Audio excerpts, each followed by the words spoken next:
ஈஷா காவேரி கூக்குரல் இயக்கத்தின் பிரம்மாண்ட நாற்றுப்பண்ணை கள செயல்பாடுகள் மற்றும் அதன் புதிய திட்டங்களை பற்றி விவரிக்கிறது இந்த தொகுப்பு. வயிற்றுக்கு சோறிடும் விவசாயிகளின் வாழ்வாதாரம் மேம்படவும் காவிரி தாய்க்கு புத்துயிர் ஊட்டவும் சத்குருவால் உருவாக்கப்பட்டதுதான் இந்த ஈஷா காவேரி கூக்குரல் இயக்கம்.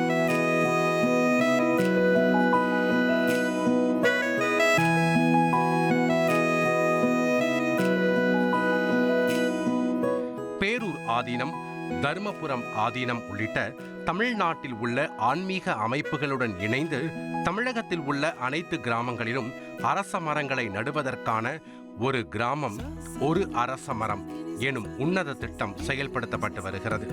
அத்துடன் அழிந்து வரும் கோயில் காடுகளை மீட்டுருவாக்கம் செய்யும் நோக்கிலும் புதிய திட்டம் செயல்படுத்தப்பட உள்ளது. ஊர்காடு பொதுவாக இருக்கக்கூடிய காடுகளை கோயில்களிலேயும் ஊர்களிலேயும் இருக்கக்கூடிய பொது இடங்கள்ல இந்த மாதிரி காடுகளை அமைத்தோம் என்று சொன்னால் அது மிக அந்த ஊர் மக்களுக்கு பயன்படும். அதுக்காக பழைய காலத்தில் கோயிலுக்கெல்லாம் தலைமரம்னு வச்சாங்க. தில்லை அப்படின்னு சிதம்பரம் பக்கத்தில் இருக்கிறது எடுத்துட்டோம்னா அதுக்கு பேரே தில்லை வனம்னு பேர். தில்லை மரம் நிறைஞ்சி இருந்தது. அதுக்கு பக்கத்தில் இருக்கக்கூடிய பிச்சாவரம் பகுதி பார்த்தோம்னா அதுக்கு பேர் அலையாத்தி காடுகள்னு பேர். அது சுனாமி போன்றவற்றை எல்லாம் தடுக்கக்கூடியது. அந்த மாதிரி இருக்கக்கூடிய வகையில் மீண்டும் ஊர்கள் தோறும் இது மாதிரி இருக்கக்கூடிய வனங்களை அமைக்க வேண்டும். அதன் மூலமாக மூலிகை மருந்துகள் நமக்கு நிறைய கிடைக்கும், சுத்தமான காற்று கிடைக்கும், மக்களுக்கு பொருளாதார மேம்பாடு கிடைக்கும். ஈஷா காவேரி கூக்குரல் இயக்கத்தின் பிரம்மாண்ட நாற்றுப்பண்ணை கடலூர் குள்ளஞ்சாவடி அருகே அமைந்துள்ளது. ஆண்டுக்கு 84 லட்சம் மரக்கன்றுகளை உற்பத்தி செய்யும் திறன் கொண்ட இந்த நாற்றுப்பண்ணை சுமார் 29 ஏக்கர் பரப்பளவில் பிரம்மாண்டமாக பறந்து விரிந்துள்ளது.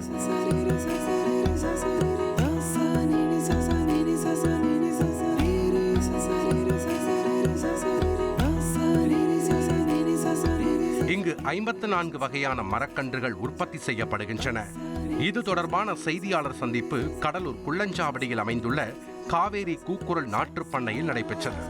அதில் அவ்வியக்கத்தின் திட்ட கள ஒருங்கிணைப்பாளர் தமிழ்மாறன், பேரூர் ஆதீனம் சாந்தலிங்க மருதாச்சல் அடிகளார், தர்மபுர ஆதீனத்தின் நிர்வாகி ஆர் பாலாஜி பாபு மற்றும் அகில பாரத சன்னியாசிகள் சங்க பொதுச் செயலாளர் அஜய் சைத்தன்யா உள்ளிட்டோர் கலந்து கொண்டனர். இந்த நாற்றுப்பண்ணையின் சிறப்புகளை தமிழ்மாறன் விளக்கினார். உலகத்தில் இந்த சைஸில் இந்த வெரைட்டி யாரும் பண்ணல. 54 வெரைட்டி 84 லட்சம் கெப்பாசிட்டி உள்ள நாட்டுப்பண்ணை உலகத்தில் எங்கேயும் கிடையாது. 2004லேருந்து 2023 24க்குள்ளேயே 13 கோடி மரங்களை நாங்கள் டிஸ்ட்ரிபியூட் பண்ண முடிஞ்சிருக்குது. அந்த அளவு மக்கள்கிட்ட வரவேற்பு வந்திருக்குது. உலகத்துக்கே தீர்வாக இந்த காவிரி கூக்குரல் இருக்குது. ஏன்னா வெப்பமண்டல நாடுகளை இந்த அளவுக்கு நீங்கள் என்ன நெட்டில் சர்ச் பண்ணி பாருங்கள், 1 கோடி மரங்கள் விவசாய நிலத்தில் நடுறது உலகத்தில் யாருமே கிடையாது. காவிரி கூக்குரல் மட்டும்தான் பண்ணுது. இதுதான் நாளைக்கு உலகத்துக்கு தீர்வாக இருக்க போகுது.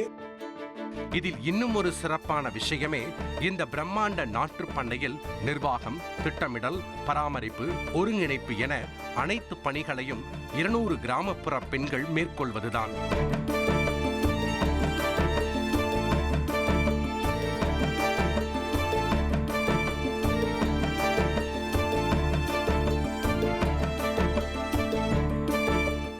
குறித்து அங்கு பணிபுரியும் ராஜகுமாரி தன் அனுபவங்களை மகிழ்ச்சியோடு பகிர்ந்து கொண்டார். எனக்கு 2 பசங்க, ஒரு பொண்ணு ஒரு பையன். நான் தமிழ் மீடியத்தில் தான் படிக்க வைப்பேன் சூழ்நிலை எனக்கு இருந்தது. எனக்கு இங்கே வந்து நர்சரி ஆரம்பித்ததுனால சர்க்குருக்கு ரொம்ப நன்றி. அவங்களாக நான் வந்து எங்கள் பசங்களை இங்கிலீஷ் மீடியம் படிக்க வச்சிட்ருக்கேன். நான் இன்னும் மேம்படுத்தி இங்கிலீஷ் மீடியம் படிக்க வைக்கின்ற ஆர்வத்தில் இருக்கிறேன்.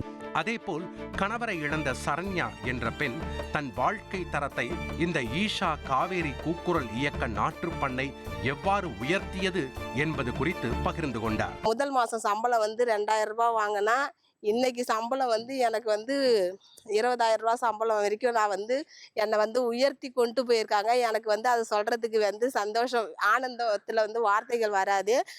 ஆனால் என் பையனுக்கு வந்து இப்போ வந்து என்னால் வந்து என்னெல்லாம் செய்ய முடியுமோ அது எல்லாமே நான் செஞ்சுக்கிட்டு இருக்கேன். இந்த காவேரி கூக்குரல் வெற்று கூச்சலோடு நின்று விடாமல் மண் மற்றும் நீர்வளத்தை மேம்படுத்தி நதிகளுக்கு புத்துயிர் அளிக்கும் நோக்கோடு பொருளாதாரத்தில் பின்தங்கிய விவசாயிகள் மற்றும் பெண்களுக்கு உதவிக்கரம் நீட்டி உதவி செய்தும் வருவதால் பலராலும் பாராட்டப்பட்டு வருகிறது.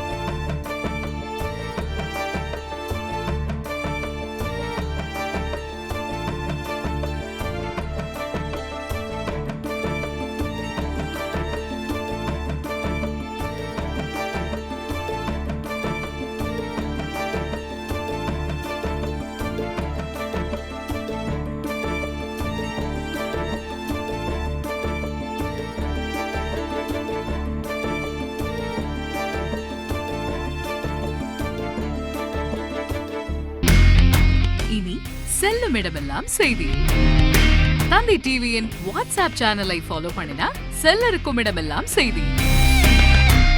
இதோ QR கோட், இப்பவே ஸ்கேன் பண்ணுங்க, ஃபாலோ பண்ணுங்க.